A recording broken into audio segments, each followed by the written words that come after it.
All right, welcome to another edition of the Secret Livestream. Let's just get this going. I'm going to bring in my good friend Dustin White, who does this with me. Dustin, how you doing?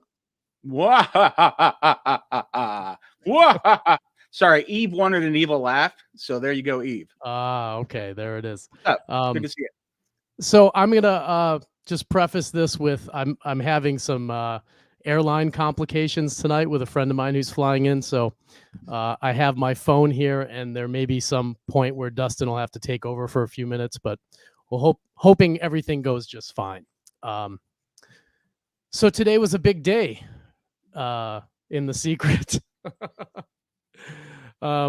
We will address the elephant in the room here very shortly, but the first thing I wanted to do is show you what Herman Park looks like recently.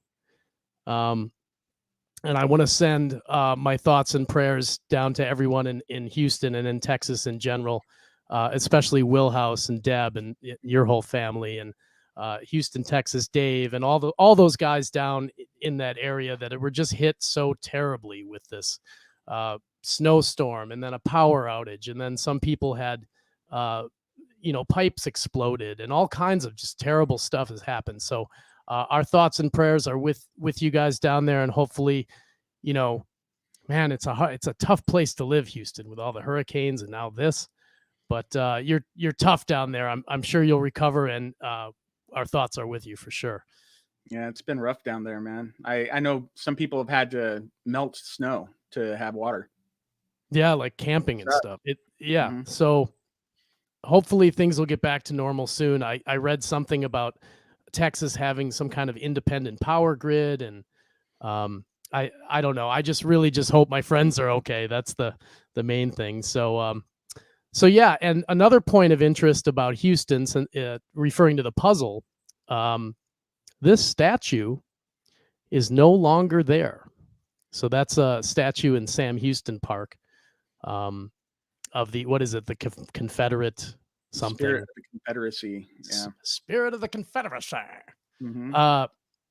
So it's been removed. Taken down lately, yep. Yes, it's been canceled.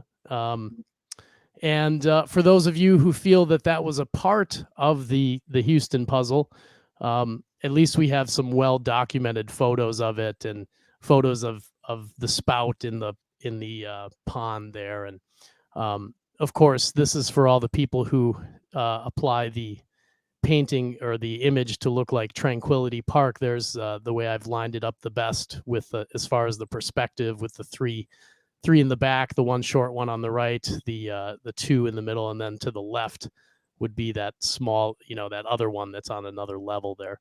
It's pretty convincing too. Well, yeah, there's several theories, and that's exactly why you made all those groups. Somebody sent me a message after the last live stream we did and said, I think it was Forrest Blight. He says, wow, there's 738 new groups. Mm-hmm. Something like that. Yeah, they're filling in. There's not much going on in them yet, but give them a month or two. Things will start percolating. I see. I was, I'm in the Milwaukee groups that you have helping out there, and I see that there is some action with people signing up, and there's been a little conversation so far. So yeah. These things take time, obviously. Mm-hmm. So yeah, well, we'll see where they are. If they provide like no help to anybody, then we can get rid of them. But I've already found some like help, I think, with Chinatown in San Francisco. Like there's a lot of good conversation going on there. We need more. So join up and join the conversation. Join in the conversation. Yeah. That's right. So let's get to addressing the elephant in the room. There was a PBS special today that I was on, and a number of other people were on, James, Brian, and Rob, and some others. Anyway, so the big question that's come from that short student-made documentary was, where did these glasses come from? Brian Zinn, I've never seen him wear these. Must be some new edition. I'm going to start calling him Mr. Miami now. Those glasses. Look at this hair. Look at his hair is absolutely perfect. They must have caught him at work. It's like Brian, we he's love you. channeling Byron Price there. Yeah, very much so. Yeah. So no, the real elephant in the room is, of course, my speech about the. It was almost like a hit piece by the producer. He puts me in there talking about the fact that the 13th cask is the prototype, and then immediately puts Joe Ellen on to say that there's no prototype. So I don't think I think it might have been just they probably didn't even know what they were doing. Like I think it's probably an honest thing. You know, they weren't trying to like make you be wrong or whatever. no, I don't think it was intentional to make me look bad, but it certainly a heads up would have been nice. So what I've learned with these things is the best thing to do is address them directly and right away. And this is the explanation for all of that. And if you listen to the secret podcast I did with Joe Ellen, you'll notice that we ask her a lot of stuff, and she doesn't.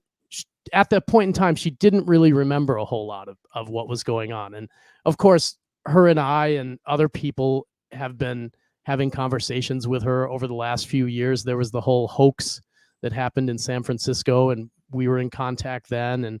And she's become sort of a friend over the years. So we email each other from time to time and just talk about stuff. And so what I think has happened is over the years, and after Boston and after San Francisco, she's starting to remember some of the stuff, because I would always talk to her about, oh, well, what happened back then? How did it go? So I'm hoping through conversations with Ben and maybe John and myself and other people that she's kind of remembering what happened, because I've asked her about that making of the cask, the prototype thing, a few times, and it was never really a clear story. And when we got the cask from her, we noticed that the detail was much more intense than Rob's. And I don't know if that's just because it was kept better, or I don't know what the reason is, but the detail was pretty exquisite on the unpainted cask. Matter of fact, I think you can see, I have a picture here. That was the lid when we got it, and it's extremely detailed. Like it's not as the lines on Rob's are not as sharp. Still there, but not as sharp. So and plus it was this clay colored. It didn't look white at all. So we had surmised, and I had asked Joellen a few times, "Do you think this is the prototype?" And she's like, "It could be." So anyway, we went with that, and that's how we sold it. Now, this was news to me when she talked about how it. When she talked about how it how the prototype actually came to be, and so there's some things we can take away from this. Now, the tribute cask was buried in a half-inch thick plexiglass box with foam padding. And supposedly watertight, and obviously water got in somehow. And when I pulled that cask out, there was mold on it. Some of the cask was visibly malleable. Actually, there's one thing on the underside of the lid where you can see where the top of the lid was kind of pushing down. And there's a little bevel there that wasn't there when it was painted. So I started thinking about this, Dustin, and I'm thinking about Byron's cask, those originals, which apparently are the same as the one I have now, being buried in a 1/4-inch plexiglass box with just a piece of tissue or a piece of foam on the top, and then being there for 40 years. Rob's was relatively undamaged because he had got it maybe a year or two after it was buried. But I was extremely surprised at how quickly that it could be ruined under the wrong circumstances, Mm-hmm. So Boston, you saw some of the first pictures of the Boston cask, right? Mm-hmm. Yeah, so that seemed to be pretty much intact, but now we know that it was buried on a ball field, which doesn't really, you're not going to get a whole lot of flooding there. I mean, it's sand, right? It's rocky Not sand. a lot Anyway, changed there either. Nobody's messing with the dirt. It's it's just a ball field kids play on every year. Right. I'm no geologist, and I don't know any of this stuff for a fact. This is all just my assumption, but um, I'm thinking that some of these that might be in wetter places or places that have more climate change, which could cause dew or something or to form inside the box. There might be some trouble with those. I mean, and especially places like Wisconsin that have a ton of snow. You know, the Grant Park one was a surprise. I mean, even a year in the ground can really ruin one of these things under the wrong circumstances. So I don't know. When you look at Boston, they get lots of snow too. Not as yeah, much as Wisconsin, but I mean that ball field's been covered in snow. It's been it'll seep down right. and cover that box. At times. I don't know. So you and I have both held Rob's cask and the box. Yeah. The plexiglass container. It, like when I held it, I expected it, from being so old, to be a little rickety. Like you move it around a little bit and it would just kind of creak back and forth. No, that thing was extremely solid, even after all these years. Yeah, it has, from what I remember, I think it has silicone going around the, Mhm. piecing it together, or maybe it was groove locked together and then also siliconed or something. But Yeah, I just find it like extremely sturdy. Like I was really surprised. I was not expecting that. I couldn't even get my box open when I pulled it out Yeah, of the ground. I know. I remember the And video. yeah. So I guess the moral of the story is, regardless, the tribute cask is safe and in one piece and still looks good.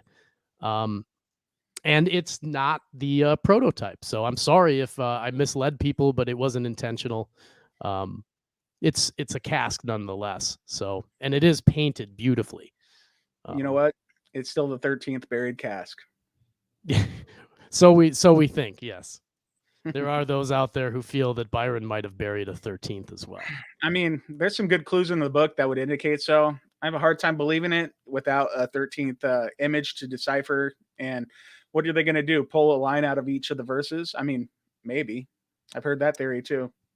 Right. So let me look for questions here and see if we can take a few before we get going. And I do like the fact that the renegade style of this show, where we just kind of do these pop-up shows with not a whole lot of notice. And I kind of like that because um, it keeps people on their toes. It keeps people looking in the groups and checking up on things. Things can tend to get a little stagnant in the community, but there are people who are constantly vigilant about looking out for stuff. I know Forest Blight's one of those guys and a few others.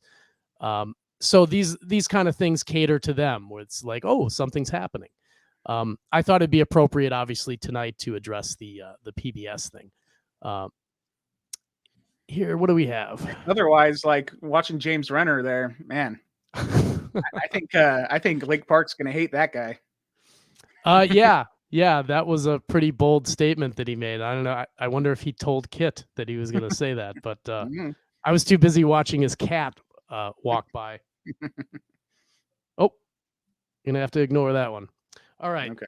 So apologies for these interruptions. You can blame It's all- American Airlines. Facebook user is back. Yeah, I know that guy. Do I think? Can I give an official statement on the pairings? Do I think they're paired correctly?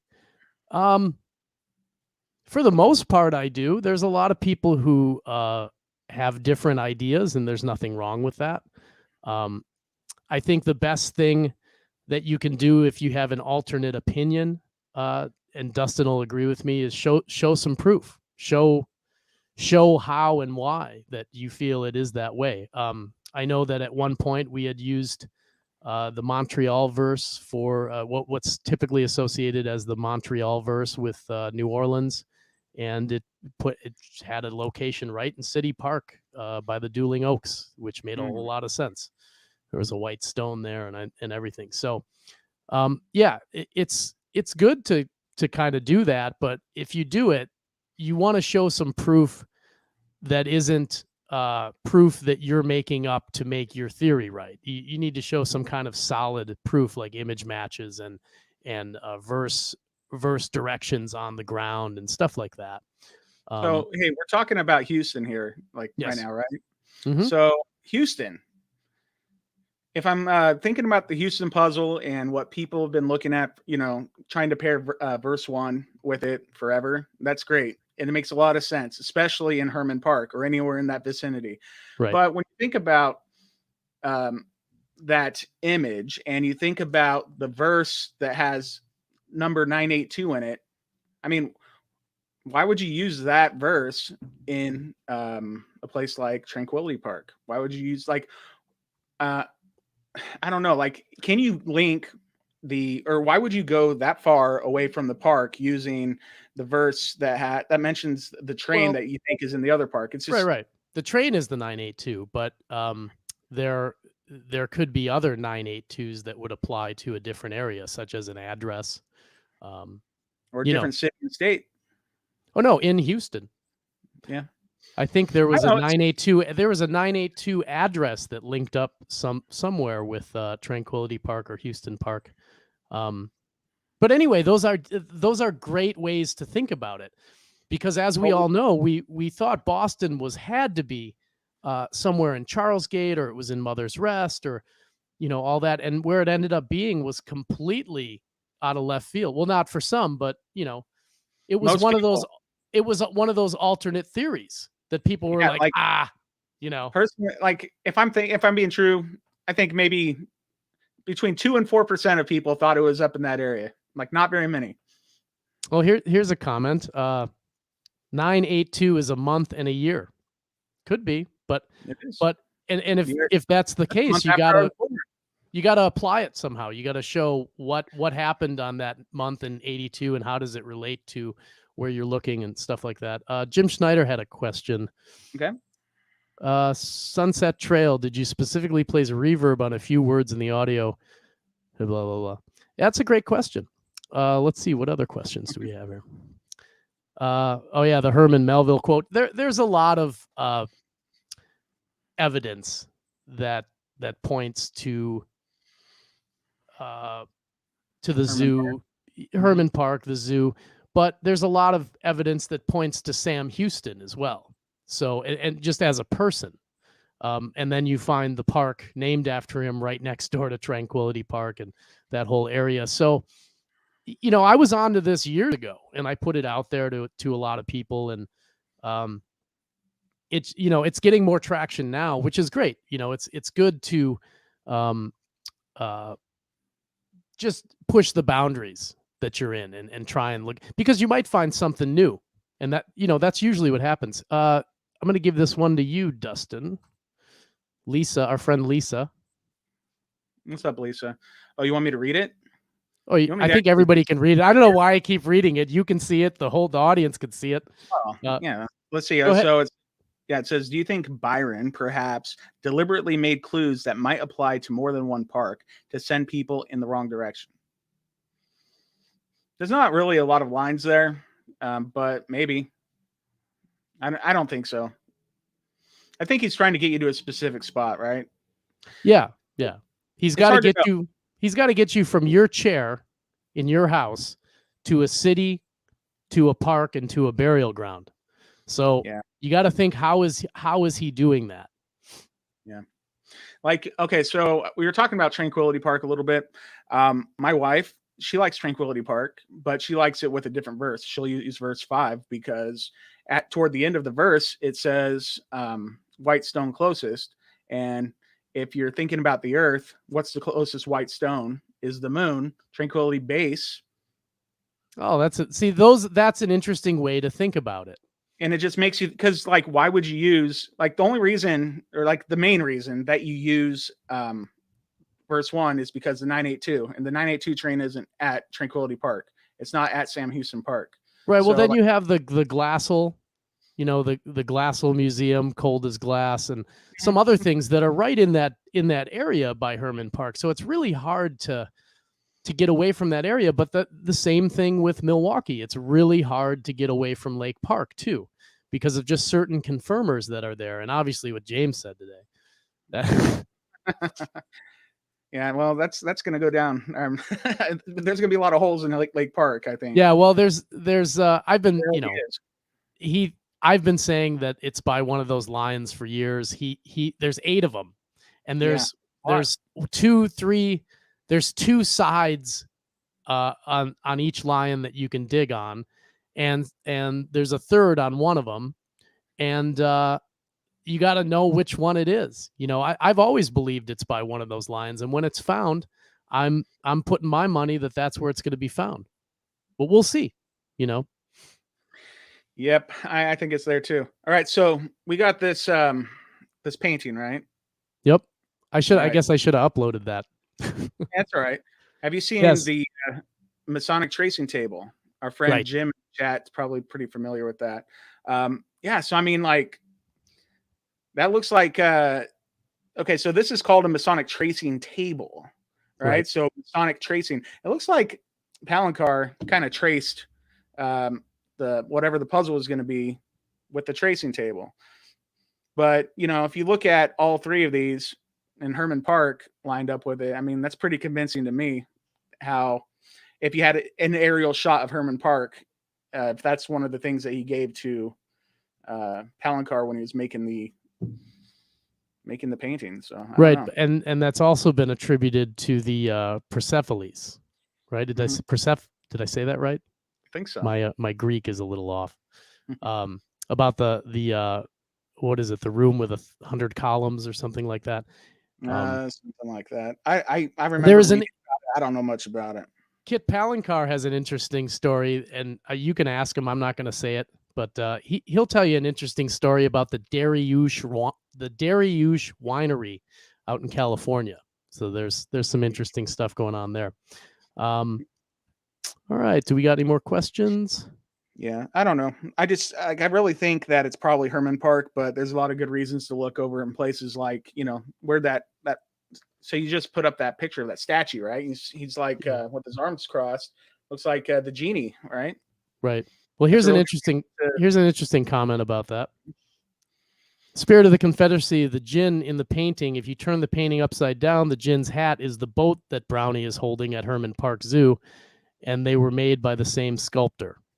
Interesting. Hey, you find something new every day. That's cool stuff. I mean, I don't know.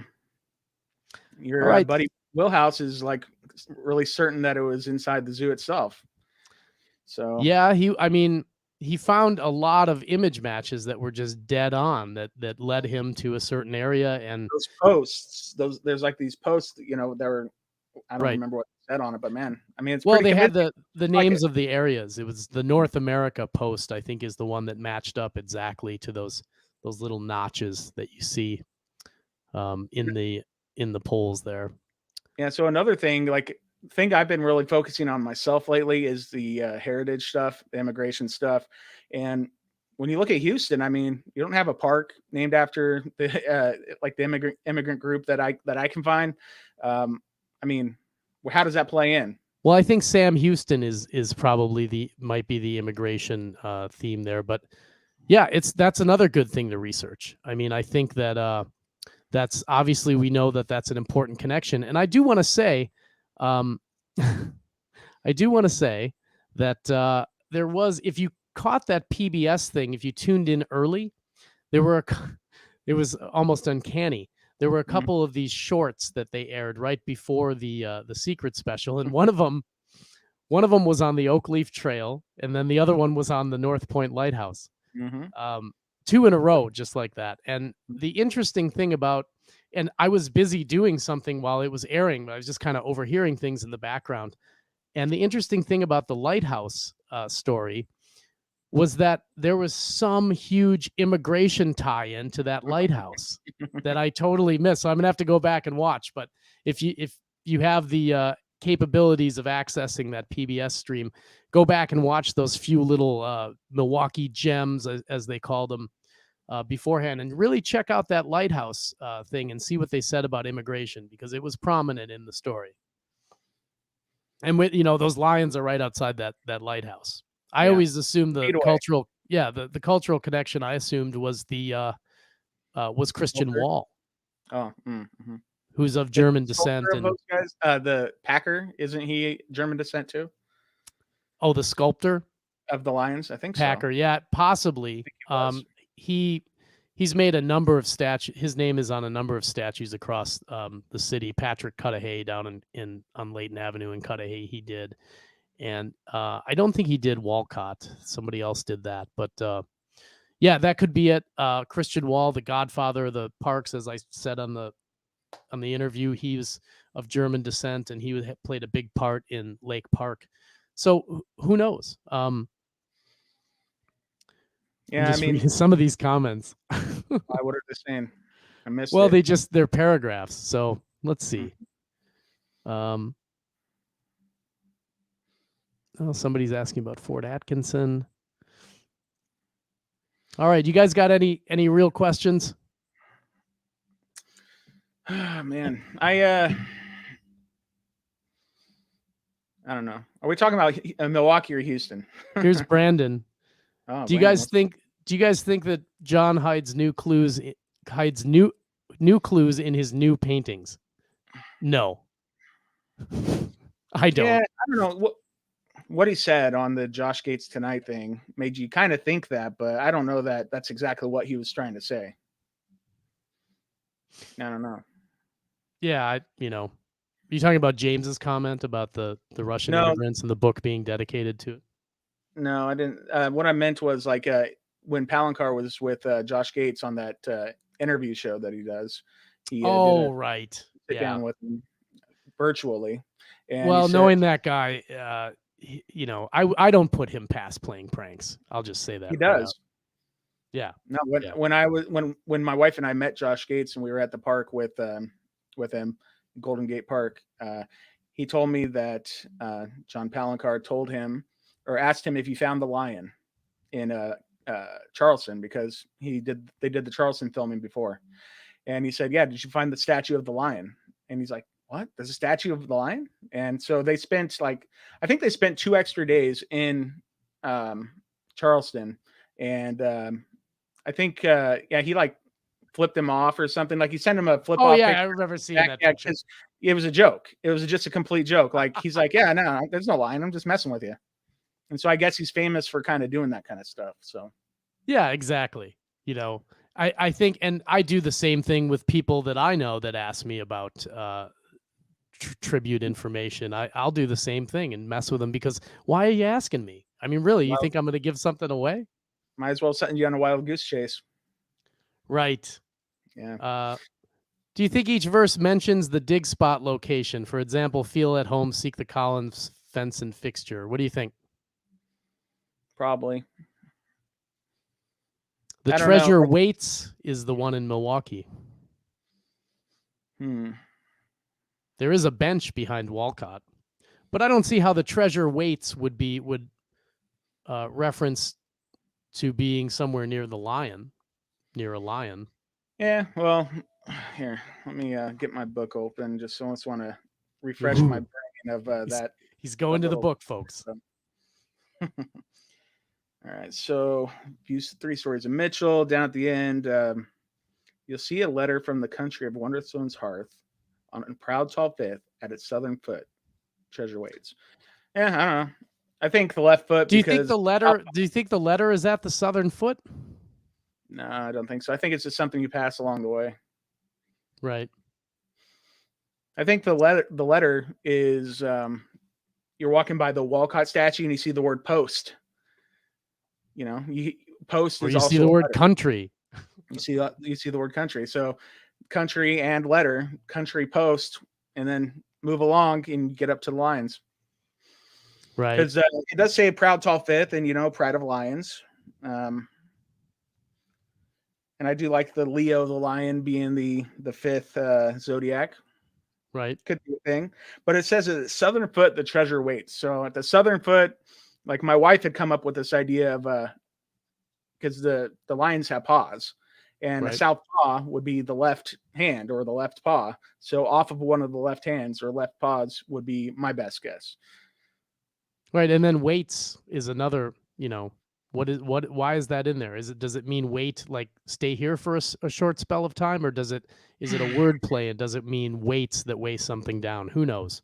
Yeah. Too bad there isn't a statue of Atlas over there. Yeah. Right. That could help, but it's not so there. I'm going to, there was some talk actually about the proud tall fifth. Some people were trying to figure out what the fifth was, and I think the comment that I had made online was that you could look at it as a number of ways. I look at it, if I'm looking at Walcott, I look at 1/5 of a 5-star general. If I'm looking at the Lions, I would look at the fifth Lion. Um, you know, if there was some kind of tribute to Jack Daniels in the park, maybe that's a fifth too. I think Eve or someone was trying to apply it to musical fifths. And I said, yeah, that's a great idea if you can find something that corresponds, that really locks that in. So I think maybe a different park in Milwaukee. Milwaukee's a real music town, right? Well, they like to say they are. Yeah. Well, I know. Yeah, I mean, who knows? Summerfest or whatever. You showed me that big, huge stadium. I don't remember what it's called. Oh, the Marcus Amphitheater, well, or I don't know. Summerfest. Yeah, Summerfest. Yeah. So, whatever happened to James's documentary? Never released. It got tied up by Brick Tower, and I think John that's Colby didn't want to. Didn't. I don't know what the real problem is, but something with James had to talk to the lawyers about something. The lawyers didn't get enough money out of it or something. I don't know. Yeah, the last time I talked to him, he just, I just asked, hey, it was right before the Christmas special that I did, because I had asked him to come on, and he said he couldn't do it, but he told me that the documentary was tied up in dispute with Brick Tower or something, and that I could, pass that along to everybody. So that's what happened with that. A few people saw it. Dustin saw it, right? You saw it. Yeah, it's good. It's fun. It's a fun show. Yeah, it's really fun. It's really out of date now, because in the documentary, James and his one of the producers that he's traveling with, they sit down to try to figure out what's on the cover. They really want to figure this one out, and so they're looking at it and they're like, Pandora's box. Pandora, I don't remember if it was a meteor or what, but some kind of Pandora celestial body was discovered in Albany, New York. And so I remember that. Yeah, their focus was this gal led to Albany, New York. And so that part's really dated, because you have to remember when James started doing those interviews for this documentary with all the people from Quest for Treasure at the time, I think it was 2013 or 2014. So that thing was in development for quite a while. And obviously he had his true crime series and a bunch of other stuff that took off in the meantime. So, I mean, I'm glad that he just got it done. It seems like he had a pretty full plate. So, I wish it would have had a day. Yeah, I hope it sees the light of day too. I wish it did. I wish it did before this one was found. That would have been the best case scenario, because it's very entertaining. It's a lot of fun. There's a lot of really good information there, or not. I don't know if there's not anything that's going to help you with the hunt, but maybe. But there's interviews with Palancar. There's interviews with Byron's wife. Well, when I was talking with Metal Flowers Productions out in Los Angeles before the first Expedition Unknown, and I recommended to them to call James along with Brian and Andy, and I thought for sure that we would hear something about the documentary, but there's only Laverne and Shirley and IROC Z's. That's it. Yeah, he wanted it out. He's been wanting it out for a long time. It's just roadblock. The roadblock isn't his. Right, exactly. It's not out because of his stalling. It's out because powers to be won't let it come out. What would be your advice on trying to get the treasure, but the city has made it a crime to dig in the public parks? I don't know that any new laws about digging in parks have come out from the time that Byron buried them to now. I think that this is what I don't understand about this whole deal. And I don't mean to bring up politics, but they're public parks. By nature of what they are, they belong to the public. I would think that you could actually, now a site like the Wright Brothers Memorial, that's different, because that's federal land. That's a national park. But for public parks, I would think that you could go to court on this and say, listen, I pay taxes. I am a resident of this city. Why am I not allowed to utilize this public park the way I see fit? And I think that certain cities that, like New York, I've talked to a number of people who dig in New York, and they don't seem to have any problems with, and I think it comes down to being respectful. If you have a park where people are putting random holes in the ground, not filling them in, well, yeah, the Parks Commission is going to take issue with that, I would assume. But if you go through the right channels, listen, we didn't know the procedures for digging in the park when I first started this back in the early 2010s. I just knew I met someone here in town that had a permission slip. It was just a letter written by the local supervisor of that district for her to dig in the parks. So we would use that, and we dug, I don't know, 3-4 times, big holes too, giant, huge holes, and we replaced it. Everything was back to normal. You go there today and you'd never know we dug a hole. And then I just decided, after, I wasn't going to haul her out for every whim that I had about where to dig. So I just decided after a while, I'm just going to start digging holes, and I'll just, I'll fill them in, but I'm not going to deal with this permission. And that's when, I think I had dug 12 or 15 holes or something over the course of a week down by that planter box down on Lincoln Memorial. And that's finally when Kevin Daly walked up to me and he's like, "Hey, what are you doing?" And that's what led to the whole right of entry permit. So again, they're public. If it is a public park, there is a right of entry by the citizen, but you just probably have to get a permit, or there's some legal red tape you have to jump through. And certainly you can go to court on it if you feel so strongly about it. But my advice to you is to do it when no one's looking, in the dead of night, and be respectful and replace your holes, and go in like a ghost, like you've never been there. If you don't make a huge mess, if you're not causing problems, I don't think anyone's going to care. That's just my personal opinion. Don't tell the cops I told you to do it, or you can, I don't care. But it's not going to get you out of the ticket or whatever it is. And I don't think it's something that they would take you to jail for. My God, it would be a fine at the most. Maybe at the Wright brothers, but yeah. So, hey, this is something good to chat about. So, I'm right there with you. I think that if they're not, they will never, ever, ever be found if no one digs any holes. Right. That's number one. All right. And so, I think you should try to get permission if you can, but, dig a hole. If you dig a hole, make it look like you were never there. Like John said, I mean, that is like, that should be the duh. Like, why would you leave an empty hole? When we went to Boston, my wife and I, we saw so many holes at those 2 circles. Right. Like, yeah. And it says, made me sick. It says, yeah, I see them all the time around Walcott. And it even says in the book, it's not the fair folks' intention to ruin nature. So just think about that for a second. And here's another thing. This is another thing that was brought up just earlier today before we signed on. Somebody had asked me about a borescope. And this is a great tool which can save you a lot of time digging holes. So if you have your probe, your standard probe, it's going to leave a hole in the ground, yay big, and it's big enough that you can stick a small camera on a gooseneck down there to see if you're actually hitting a piece of plexiglass or a rock or whatever. Matt Sparks and I used one at the Legion of Honor when we dug. I did a video with a borescope like 4 years ago or something in Lake Park, right by one of those lions. You can get them at Home Repo or Blows or Amazon. Yeah, Amazon. My favorite is always Harbor Freight. Harbor Freight is a great place. It's just a bunch of stuff that fell off a truck that was coming in from Russia, I think. Hey, so you were talking about how your friend kind of had a permission slip, right? All right. So, I think everybody should own a copy of The Secret. Okay. If not this one, the white one, that's fine. It does not matter. Open that book up to the end, page 219. It says The Treasure. Okay.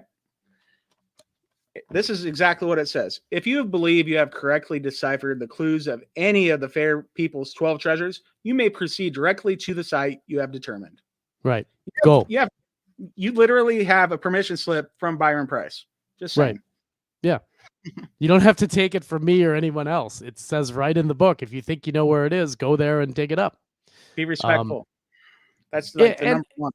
And, John made a comment on the Christmas live stream that he said if Byron was still alive today, that he would probably be egging people on and there might be, trouble from it. So take that as you wish. How you could apply that to locations, that's up to you. We're not like I wouldn't say we're encouraging people to go dig like all over the place. If you have a real good reason to be in your spot and you believe in it, if you never try it, you're always going to regret it. But when you dig that hole, fill it back in, put the grass back on top like it's brand new. Look at this guy's picture. He almost looks like James Renner.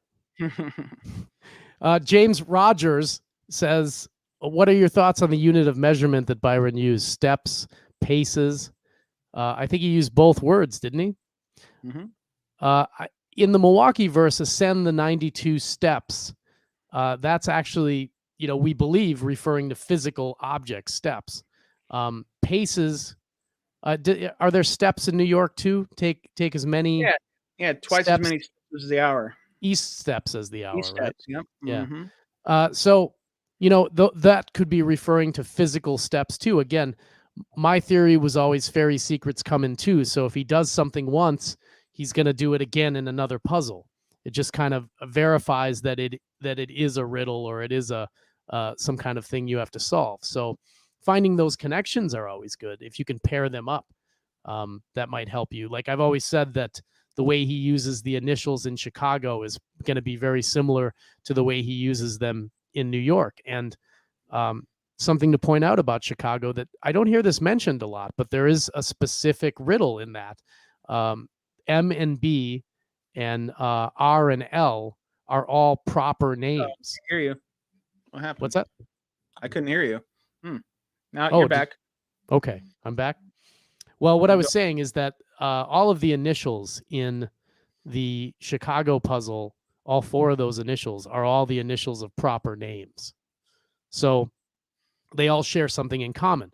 So that's why when we're looking at New York's a little more difficult because you have a small V and a capital B, I believe. So, you have to kind of take that in stride. I mean, what if it's Beethoven again? Could be. Is there an Isle of Beethoven? Who knows? So anyway, we've done about 45 minutes. I think it's good to wrap it up. We don't want to talk too long or do too many of these because then you won't miss us, right? Yeah, we won't have anything to talk about next time. Yeah, exactly. So the next time there is something to talk about, if we've noticed enough online chatter or some shattering breakthrough happens, or maybe we just want to talk to you, we'll be back again. As who knows when? You'll just have to stay tuned. I'll be here. Okay, so